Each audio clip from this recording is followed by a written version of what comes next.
এই প্রথমবার না হরিদ্বারে? ভাল লাগছে? হ্যাঁ, আমরা এখন হারকি পৌড়ির যে গঙ্গার ঘাট আছে সেখানে আমরা এখন টোটো করে চলে এসেছি। হ্যাঁ, গঙ্গাটা কোথায় দেখিয়ে দে।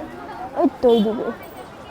কিরণ ঝকঝকে দেখেছিস? বৃষ্টি হয়েছে তো সেই জন্য একটুখানি একটু দোকানপাটগুলো বন্ধ হয়ে গেছে, নয়তো আরো ভালো লাগবে। ভাল লাগছে না? একটু প্রণাম করে নে। জল একদম ক্লিয়ার, দেখেছিস? একদম পরিষ্কার জল। যদি বর্ষাকালে আসি, আমি আগে আর কি যে দু একবার এসেছি হরিদ্বারে, কালক্রমে প্রত্যেকবারই বর্ষাকালেই এসেছি, সেই জন্য আমি সবসময় ঘোলা জল দেখেছি। আর যদিও এখন রাত্রিবেলা, কালকে সকালেও হয়তো দেখতে পাওয়ার সুযোগ হবে, এখন কিন্তু জলটা বেশ পরিষ্কার।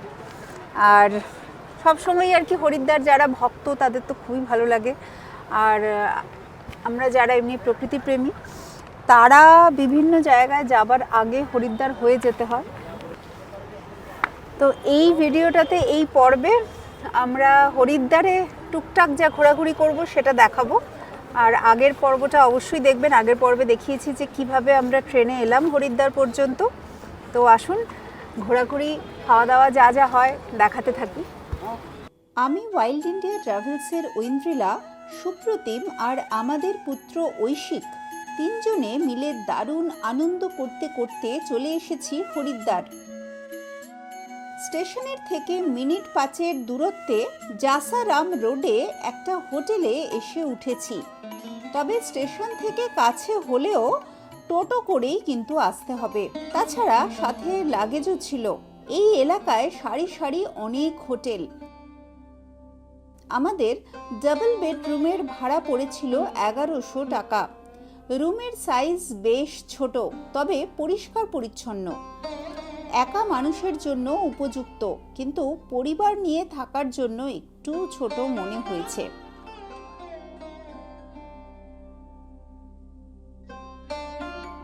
যাই হোক, একটুখানি ঘুরে আসি তো।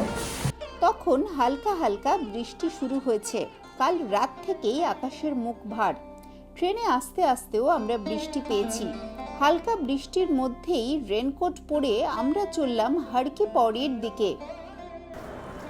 তুমি কত বছর পরে এলে হরিদ্বারে? অনেক বছর। বছর 15? হ্যাঁ, মাঝখানে অনেক বছর আসা হয়নি, কিন্তু আগে এরকম হয়েছিল যে সময় এসছি, মানে বহুবার এসছি বা অনেক দিন ধরে হরিদ্বারে থেকেছি, তখন মানে এখানে এসে হরিদ্বারে হোটেল পাওয়াটা কঠিন হয়ে যেত। সেটা অনেক বছর আগে, বছর 15-20 আগে বারবার আসতে হয়েছে, বিভিন্ন কারণে ঘুরতে এসেছি। এখন মানে প্রত্যেকটা বাড়িই দেখছি হোটেল হয়ে গেছে, তো হোটেল পাওয়াটা কোনো ব্যাপার না। সেই আর অনেকটাই লুক চেঞ্জ হয়ে গেছে, প্রচুর দোকান। হ্যাঁ, হিমালয়ের কোলে জন্ম নেওয়া এক বিশাল নদী এই গঙ্গা।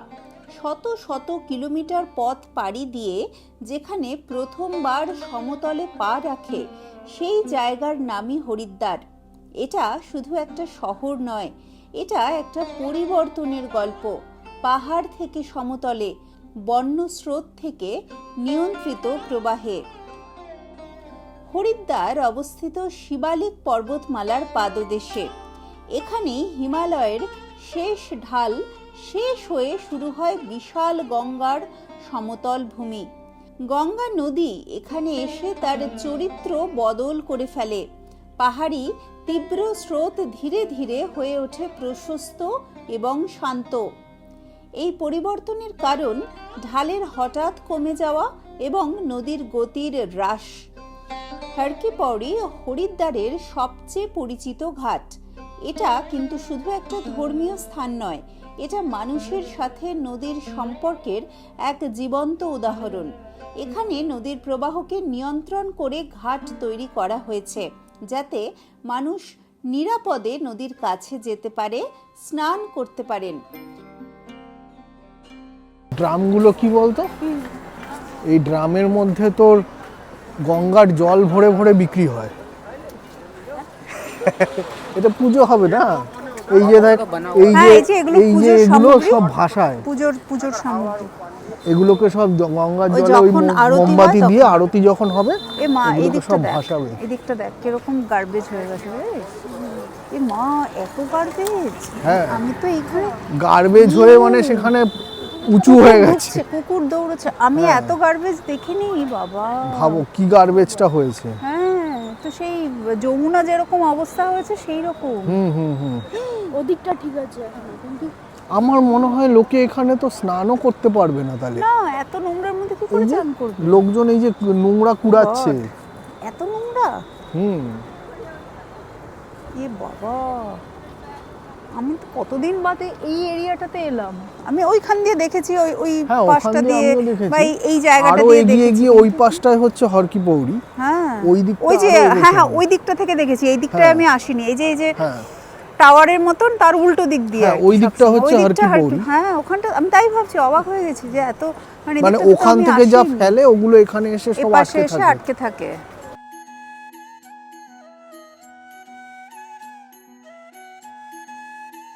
হরিদ্বারে যে কয়েকটি বিখ্যাত রেস্টুরেন্ট আছে তার মধ্যে চটিওয়ালা কিন্তু বেশ নামকরা। রাতের খাবারের জন্য আমরা চলে এলাম এখানের চটিওয়ালা রেস্টুরেন্টে। ভেতরটা বেশ পরিষ্কার পরিচ্ছন্ন, বড় সড়ো হোটেল। আর আপনারা সকলেই জানেন যে হরিদ্বারে সবসময় নিরামিষ খাবারই পাওয়া যায়। এখানে আমরা অর্ডার করেছিলাম 3 জনের জন্য 2টো স্পেশাল থালি, বাটার নান, রুটি, সামান্য জিরা রাইস, তার সাথে ছিল ডাল, মিক্স ভেজ, মিষ্টি, স্যালাড, রায়তা, পাঁপড়। সব মিলিয়ে মিশিয়ে রাতের খাবার হিসেবে কিন্তু বেশ ভারী। ঘাটের কাছাকাছি পাঞ্জাব দুধ ভান্ডারে দেখলাম বেশ কিছু লোকের লাইন। আমি খুব বেশি মিষ্টি রসিক নই, মিষ্টি আমার খুব একটা পছন্দ নয়, তাও ছেলের জন্য দাঁড়ালাম এই দোকানটায়। এখানে প্যারা, রাবড়ি, গোলাপজাম সব কিছুই পাওয়া যাচ্ছিল। আমরা নিলাম 1 প্লেট রাবড়ি প্যারা। এখানে রাবড়ির সাথে প্যারা মিশিয়ে দেওয়া হয়েছে। রাবড়িও যেমন মিষ্টি, প্যারাও তেমন মিষ্টি। এবার 2 মিষ্টির মেলবন্ধনে যে খাবারটা তৈরি হলো সেটা প্রচণ্ড বেশি মিষ্টি। যারা মিষ্টি ভালোবাসেন তাদের কিন্তু এই খাবার বেশ ভালো লাগবে। খেয়ে দিয়ে আমরা একটুখানি হাঁটাহাঁটি করছি আমরা দুজনে। আমাদের আরও একজন গেস্ট এসে পৌঁছে গেছেন। সুপ্রতিম তাকে রিসিভ করতে গেছে স্টেশন থেকে। এবার আমরা দুজন এখন খাওয়া দাওয়া করে সেই হরকি পৌড়ি ঘাট থেকে এবার আমাদের হোটেলের দিকে যাচ্ছি। হেঁটে এখান থেকে হোটেল পর্যন্ত 20 মিনিট মতন সময় লাগে। চারিদিকে লোকজন, দোকানপাট দেখতে দেখতে বেশ ভালোই কাটছিল সময়টা। ফেরার পথে আমরা দাদা বৌদির হোটেলের পাশ দিয়ে ফিরছিলাম। এটা ভোলানন্দ আশ্রমের কাছাকাছি। এটাই নাকি অরিজিনাল দাদা বৌদির রেস্টুরেন্ট। আগেই বলেছি, আমরা যে জায়গায় আছি সেই জাসা রোড আসলে একটা হোটেল পাড়া। এখানে প্রত্যেকটা বাড়ি যেন হোটেল। আধ ঘন্টা হেঁটে চারিদিক, আধ ঘন্টা হেঁটে চারিদিক দেখতে দেখতে এসে বেশ পৌঁছলাম হোটেল দ্বারকেশ।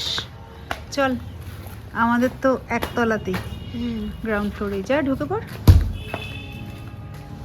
রিসেপশনেও কেউ নেই। খাওয়া দাওয়া তো আগেই সারা হয়ে গেছে, এবার টিভি দেখা এবং ঘুম। পরদিন সকালবেলা আমরা যাব রাজাজি টাইগার রিজার্ভে, কিন্তু সেই গল্প দেখাবো অন্য একটি পর্বে। আজকের পর্বে শুধুই হরিদ্বার। পরদিন দুপুরবেলা আমরা আগের প্ল্যান করে রাখা মতন দাদা বৌদির হোটেলে খেতে এলাম। শুনেছি এখন নাকি হোটেল যারা কিনেছেন তারা অবাঙালি, কিন্তু কর্মীরা সকলেই বাঙালি। তবে এখানে যে শুধু বাঙালি খাবার পাওয়া যায় তা নয়, বিভিন্ন প্রদেশের বিভিন্ন খাবার কিন্তু পাওয়া যায়। তবে বাঙালি খাবারের নামডাক শুনেছি বাঙালিদের কাছে, এবং আগেও হরিদ্বারে এসে এখানে খেয়েছি। এখানে খাওয়া মানে কিছুটা নস্টালজিয়া। কারোর কারোর কাছে দাদা বৌদির হোটেল ভীষণ প্রিয়, কারোর কারোর কাছে আবার অতটা নয়। তবে হরিদ্বারে কিন্তু একই নামে আরো অনেকগুলো হোটেল রয়েছে। আসল নকল চেনা ভার, তবে অনেকের কাছে শুনেছি এটাই নাকি আগেকার আসল হোটেল।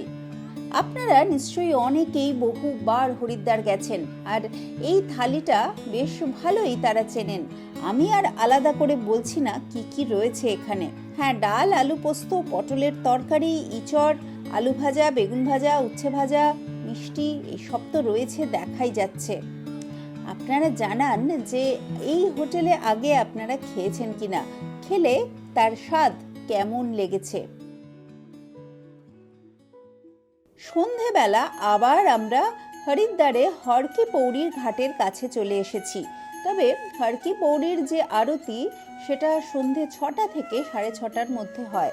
যেহেতু আমরা সাফারি শেষ করে সময়ের মধ্যে পৌঁছতে পারিনি, তাই ওই ঘাটের যে আরতি সেটা আমরা এবারে দেখতে পাইনি। চলে এলাম আনন্দ নিবাসের কাছে। আনন্দ নিবাসে আলাদা করে গঙ্গা আরতি হয়, সেটাই দেখলাম।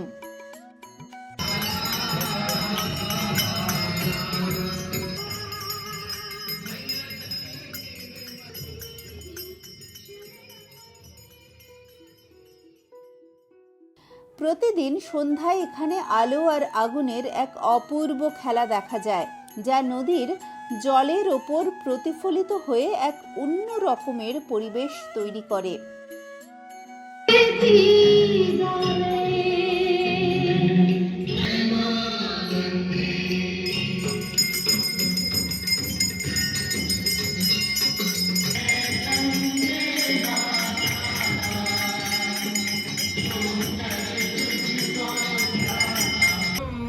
शरणं प्रपद्ये देवी प्रपन्नाति हरे प्रसीद प्रसीद माता जगतोऽखिलस्य प्रसीद विश्वेश्वर पाहि विष्णुं त्वमेश्वरीं देवी चराचरस्य। ओम अथ श्री मंत्र पुष्पांजलि। ओम हरि ओम मा ओम हरि ओम मा ओम यज्ञेन।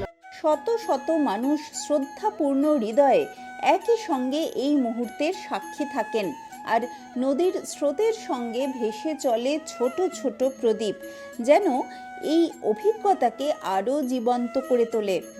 শুধু ধর্মীয় অনুষ্ঠান হিসেবেই নয়, প্রকৃতি আর মানুষের অনুভূতির এক অনন্য সংযোগ হিসেবেও গঙ্গা আরতি নিজস্ব এক বিশেষ গুরুত্ব বহন করে। তবে আমার মনে হয় গঙ্গায় আরতি চলাকালীন কোনো কিছু ভাসানো বা ফেলার থেকে আমাদের বিরত থাকা উচিত, না হলে কিন্তু অচিরেই হরিদ্বারের গঙ্গা আরও বেশি দূষিত হয়ে যাবে। গঙ্গা আমাদের মা, মায়ের বুকে নোংরা ফেলার আগে আমাদের কিন্তু অনেকবার ভাবা উচিত। আপনার কি মনে হয় আমাকে অতি অবশ্যই জানাবেন।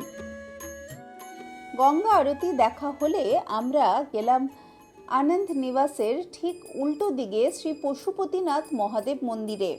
এখানেও এই সময় দারুণ জাঁকজমক করে মহাদেবের পুজো এবং আরতি চলছে। শোনা যায় নেপালের পশুপতিনাথ মন্দিরের সাথে একই সময়ে নাকি তৈরি হয়েছিল এই মন্দির।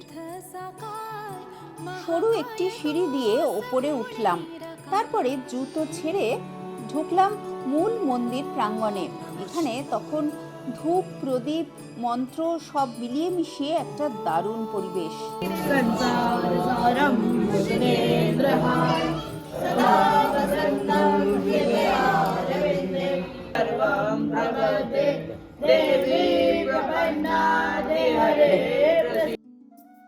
মন্দিরের পেছনে এই সুন্দর যন্ত্রটা দেখলাম। এখানে নিজে নিজেই বাদ্যযন্ত্র বাজছে, আলাদা করে আর কোনো মানুষকে আরতির সময় বাদ্যযন্ত্র হাতে বাজাতে হচ্ছে না। বেশ সুন্দর ছন্দবদ্ধভাবে বেজে চলেছে এই বাজনা।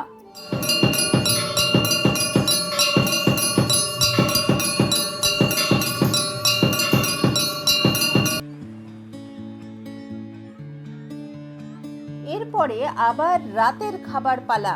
এদিন আমরা গিয়েছিলাম হর কি পৌড়ি ঘাটের একদম পাশে হোটেল দ্য রেভারেন্ট গঙ্গার ওপরে সাত্বিক নামের রেস্টুরেন্টে। পরিবেশটা বেশ ভালো, আর একদম টপ ফ্লোরে খোলা ছাদে বসে গঙ্গার শোভা এবং চারিদিকটা দেখতে দেখতে খাবার খাওয়ার আলাদাই একটা অভিজ্ঞতা।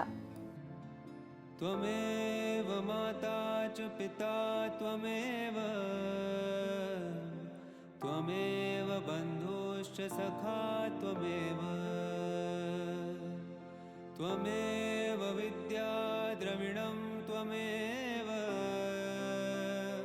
त्वमेव सर्वं मम देव देव।